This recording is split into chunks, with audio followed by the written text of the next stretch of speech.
Não, calma aí. Tá, pode começar a hora que quiser. Ah, não sei se posso ficar com mate, acho que não. Tá, mas beleza. 3, 2, 1, go. Bora. Fala, Boa noite, então. A gente vai falar um pouco sobre afecções clínico-cirúrgicas do sistema locomotor de equinos e bovinos. Então, o grupo é composto por eu, Lucas Kovaleski, pela Ana, pelo Arthur, pelo Guilherme Hermínio, Guilherme Azelami e pelo Thiago. Então, as indicações para afecções clínico-cirúrgicas de equinos, elas têm mais relatos, geralmente no sistema locomotor, né, em cima de entorses e luxações, né, então luxações articulares. Os entorses, então, seriam estiramentos ou rupturas de tendões ou ligamentos, e fraturas, né, fraturas, então, principalmente em articulações metacarpofalangianas, em metatarso, metacarpo, é onde mais vai ter, então, é, indicações clínico-cirúrgicas. A gente vai falar um pouco mais sobre a artroscopia, que seria o tema em cima de equinos. Para falar um pouco disso, a gente tem que relembrar um pouco o que é uma articulação. Né? Então, a articulação ela vai ser a união de ossos e ela pode ser de dois tipos. Ela pode ser verdadeira ou a falsa. Né? Então, a articulação verdadeira ela vai ter todo um conjunto, né? Ela tem que ter membrana sinovial, cápsula articular, líquido sinovial. E a falsa, então, ela já não tem, né? Um exemplo de falsa, então, seria a articulação sífise púbica, né? Que ela não tem essa cápsula articular, esse líquido sinovial. E uma verdadeira, então, seria a coxa femoral ou a fêmuro-tibiopatelar. Então, a artroscopia ela é um método de diagnóstico que se baseia em uma endoscopia intraarticular, né? E ela é indicada, então, para avaliar cavidades articulares, tecidos moles da articulação, como, por exemplo, a cartilagem articular e a própria membrana sinovial. Além de realizar diagnósticos, cirurgias elas podem ser feitas com auxílio da artroscopia, né? De modo minimamente invasivo. Né? Então, isso vai evitar possíveis lesões na articulação. Cicatrizes elas seriam menores, né? Porque a incisão em si ela é menor. E o processo de recuperação também ele se torna mais acelerado. Aqui, então, seria uma conformação anatômica de uma articulação verdadeira. Né? Então, o quadrozinho ali, o A, então seria a parte do periósteo, né? Que vai envolver, então, o osso. O B é a membrana sinovial. O C seria, então, a cápsula fibrosa, né? Que vai envolver essa articulação. O D é a cavidade articular, então é o que entra em movimento mesmo durante o exercício.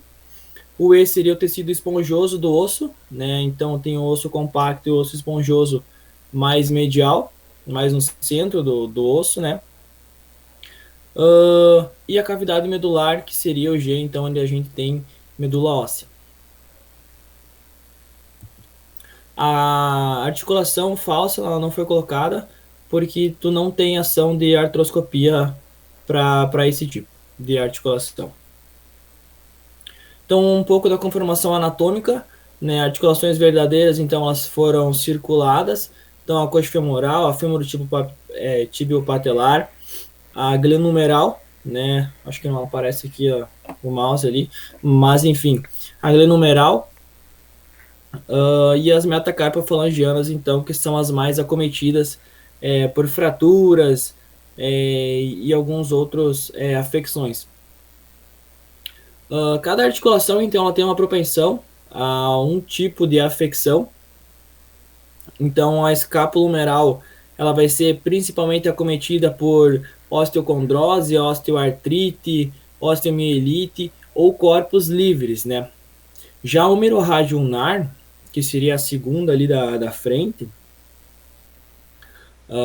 das mãos do equino, ela teria então maior ocorrência por corpos livres, né, por batida, fraturas e artrite séptica. ou até mesmo uma osteoartrite. A artroscopia, então, ela é utilizada nesses casos, seja para diagnóstico de osteocondrose, né, ou para retirada de algum fragmento ósseo que tenha se soltado ou quebrado, né, fraturado e esteja no meio dessa articulação sinovial, essa articulação verdadeira. Bom, então, essa técnica exige um equipamento cirúrgico especial e o equipamento da artroscopia inclui o artroscópio, que possui lentes ópticas com feixes de luz, com um tamanho entre 2,5 e 5 milímetros. Nele é acoplado uma mini câmera, então, que ao ser introduzida dentro da articulação, permite a visualização do seu interior. As imagens obtidas elas vão ser reproduzidas em um monitor, e junto com a câmera e os feixes de luz, há uma cânula junto com um trocáter, que é afiado, e ao passar as camadas e fazer a penetração dos tecidos, faz com que essas imagens, então, sejam repassadas ao monitor. Pode passar. Esses são os materiais, então. Pode passar. Então, o procedimento da artroscopia é considerado cirúrgico, então ele deve ser realizado todos os exames pré-operatórios, como no caso a anamnese, o exame físico, o hemograma completo, bioquímico sérico, com valores específicos de ureia, creatinina, fibrinogênio e proteínas plasmáticas totais. O animal, então, deve estar em jejum de 12 horas para a realização da cirurgia. Aqui a gente consegue ver duas imagens e demonstrando, então, como que deve ser a técnica cirúrgica. Para iniciar, então, a cirurgia, é preferível que o animal esteja posicionado em decúbito dorsal ou lateral, conforme a área que você vai realizar a cirurgia. Mas, geralmente, o animal está em decúbito dorsal para facilitar o acesso das articulações. Essa posição, então, vai auxiliar para evitar hemorragias e facilita o acesso cirúrgico. Assim, não há necessidade de movimentar o animal constantemente. A escolha, então, do protocolo anestésico é de acordo com o médico veterinário, ele que vai decidir, porque varia conforme o peso, a idade e outras coisas relacionadas ao próprio animal. Realiza-se, então, a tricotomia do local, a limpeza com água e sabão e a asepsia com iodo povidona, 1%. Após isso, então, é realizado a asepsia. Após realizada, então, a asepsia e o protocolo anestésico, é realizada a suspensão do membro do animal para a cirurgia e a colocação das cortinas, então, impermeáveis, igual a segunda foto ali mostra. Bom, então, como a Ana falou, após ter já posicionado o animal no local certo para a cirurgia, ter colocado as cortinas e tudo mais, e delimitado esse campo operatório, a gente precisa fazer as incisões de pele e a incisão em portais. Que esses portais seria por onde será colocado os instrumentos que serão necessários na artroscopia. Essas incisões, elas devem ser realizadas, geralmente são realizadas com bisturis número 11 ou número 15, e essas incisões, elas devem ter um comprimento de 6 milímetros a 10 milímetros e deve sempre penetrar os tecidos periarticulares e a cápsula articular do animal. Pode passar. Como vocês podem ver por aqui, então, após a incisão ter sido realizada, a gente vai realizar a distensão dessa articulação. Como que a gente vai fazer isso? Vai ser administrado a solução eletrolítica balançada. O que é essa solução? Ela é ou soro fisiológico ou Ringer lactato. Como que é feita como que é injetado essa solução? Tem que ser de forma estéril e ela deve ser injetada por via intraarticular. Esta etapa ela vai então permitir uma melhor visualização do espaço articular, levando então em consideração que o tecido adiposo ele dificultaria a visualização e a distensão desse membro, né? Por isso que tem que ser realizado essa injeção de Ringer lactato ou de soro fisiológico. Pode passar. A técnica cirúrgica em si, ela é chamada de triangulação, porque ela implica em colocar um ou mais instrumentos cirúrgicos através de entradas separadas, como vocês conseguem observar aqui por essas imagens, que ela foi colocada por dois lados. Através dessas entradas, então, a gente vai, essas pontas dos instrumentos, elas irão formar um ápice de um triângulo, que é por isso que é conhecido por triangulação.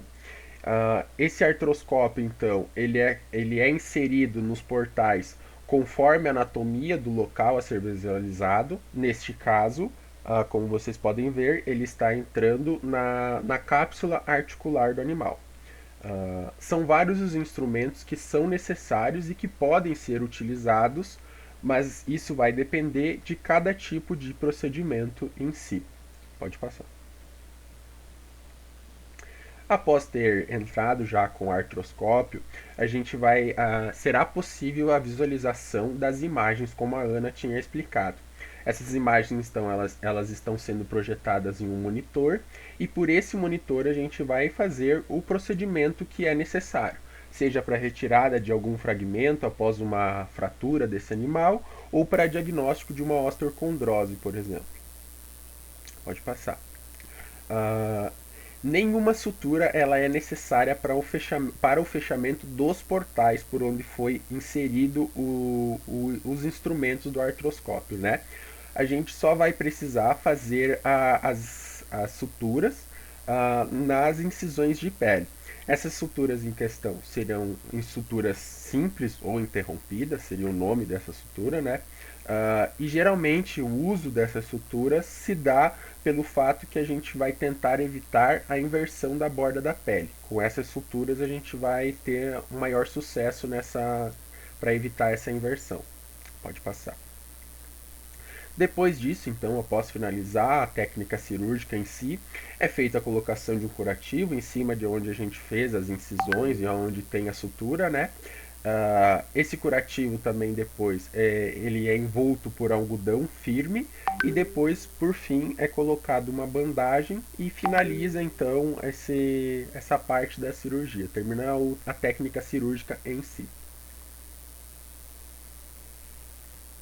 Então, como no pós-operatório, como o Gui comentou ali, depois da cirurgia ter realizado com sucesso, é indispensável o uso de bandagem, que daí vai facilitar a manutenção dos curativos estéreis, né? Que daí o animal pode se movimentar e não fica criando sujeira, né? Criando sujeira no local.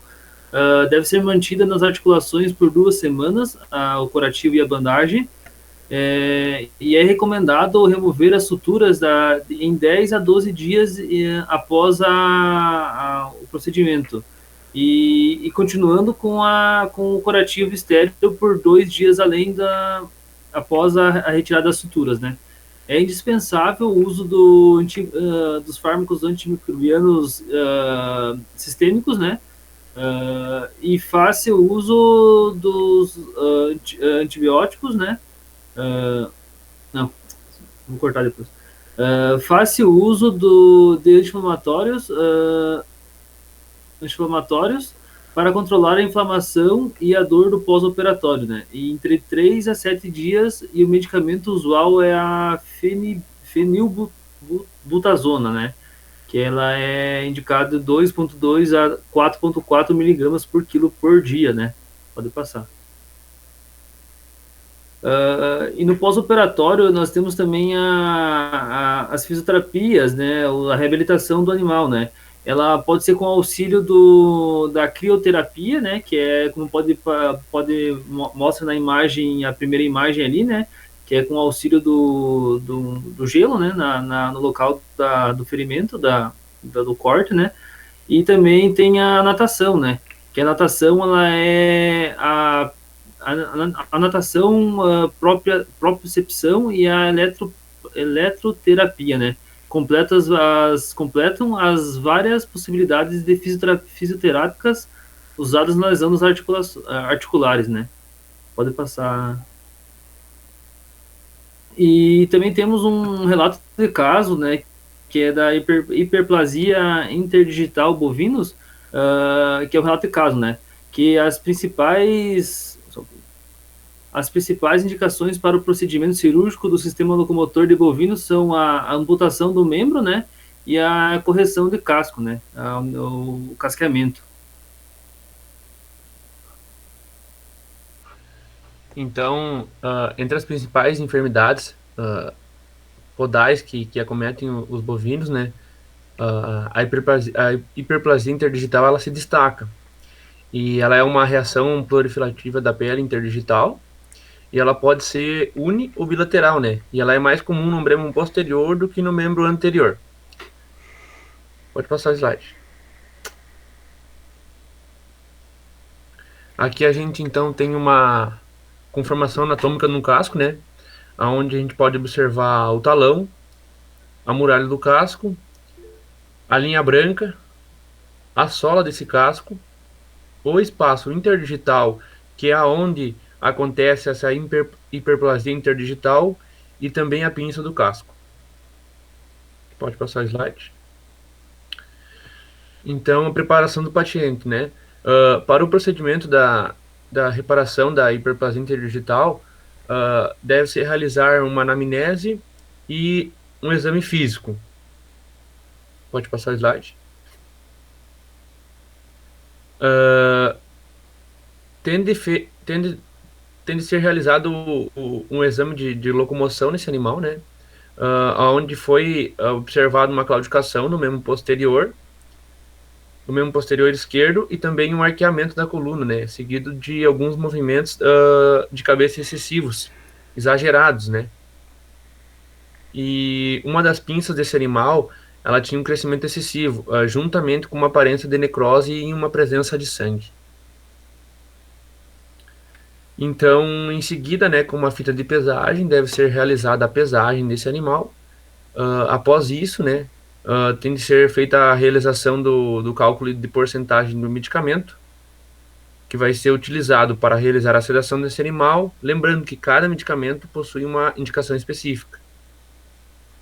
Após isso, realizar a sedação desse animal, e em seguida, como se trata de um animal de grande porte, né, deve ser realizada a chamada contenção mecânica. Após a sedação, é onde pode-se utilizar cordas, entre outros materiais. A técnica cirúrgica deve-se posicionar o animal em decúbito lateral direito, realizando um exame do dígito lateral do membro posterior esquerdo, né, onde foi encontrada essa hiperplasia interdigital. Pode passar o slide. Com o animal já posicionado, né, tem de se realizar um exame mais específico do local. Após essa realização do exame, tem de se fazer a remoção dessa pinça que está em excesso, né, a gente pode ver na imagem, né. Claro que tem de se procurar, né, preservar o máximo das estruturas sadias, que são estruturas de apoio para esse animal, porque assim, né, pode facilitar uma recuperação lá no pós-operatório. A retirada dessa pinça, ela deve ser realizada com uma grosa para cascos, né, ou uma tenaz de corte para pinça, que ela é mais conhecida aqui na nossa região como uma troquez para pinça, uma troquez de casco. Então, durante a retirada da pinça, como o Gui explicou ali, o cuidado que é necessário ter, né? A gente observa sempre exudato, de odor fétido, a presença de tecido necrosado e de miíase, no caso desse caso clínico aqui. Na imagem, a gente observa bem a quantidade de exudato na lateral ali e a presença de necrose em praticamente toda a extensão da ferida, né? Passa o slide, por favor. Obrigado. Posteriormente, a gente faz a limpeza do membro, utilizando sempre escova, sabão e alguma solução iodada. Deve-se realizar a separação dos dígitos para que a gente consiga ter, ou no caso do cirurgião, uma melhor visualização de toda a área da área cirúrgica que ele vai ter que trabalhar, no caso.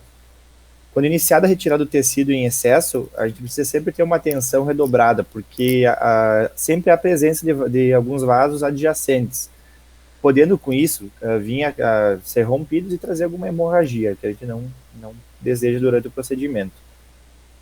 Fixa-se por pinças a massa fibrosa, em seguida com bisturi a gente realiza a incisão na lesão e é feita a retirada de tecido em excesso e das mias. Slide, por favor. Aqui então na imagem já tem a parte após a realização do procedimento, né? Novamente a gente faz novamente é realizada a higienização do local, evitando um contato com algum corpo estranho ou algum problema que venha causar. Slide, por favor. Após isso é feita a higienização do local, como a gente explicou antes, e é feito daí a realização dos curativos. Slide. Então, finalizando a operação, é retirada a contenção do animal. Após ele possuir, no caso o aguarda, ele possui condição de se locomover, e sempre é sugerido que tenha, já esperando por ele, um piquete ou uma baia adequada exatamente para o caso dele, né? Esse slide. Então, no pós-operatório, né, para a higienização, é indicado um antimicrobiano, à base de clorexidina, misturado com ele um sulfato de cobre em pó. Para o curativo é indicado a proteção de bandagem e de algodão e atadura. A indicação de troca do curativo é feita pelo menos a cada 7 dias, né, evitando que volte a ter contato com alguma bactéria ou que venha a ter algum problema também nisso aí. Pode fazer a substituição, caso necessário, do antimicrobiano indicado por oxitetraciclina em pó, ou no caso no nome comercial, terramicina, né? Associada sempre ao sulfato de cobre. Slide, por favor. Então, após isso, a gente teria a alta do animal, que só é indicada após a cicatrização total do membro acometido. Até lá a gente faz o aguardo, porque pode ter alguma complicação, né, no pós-operatório, e a gente tem que mexer novamente. Então é feito só após a cicatrização total do membro acometido. Slide, por favor. Então, nossa apresentação era essa. Agradecemos a atenção de todos. Muito obrigado.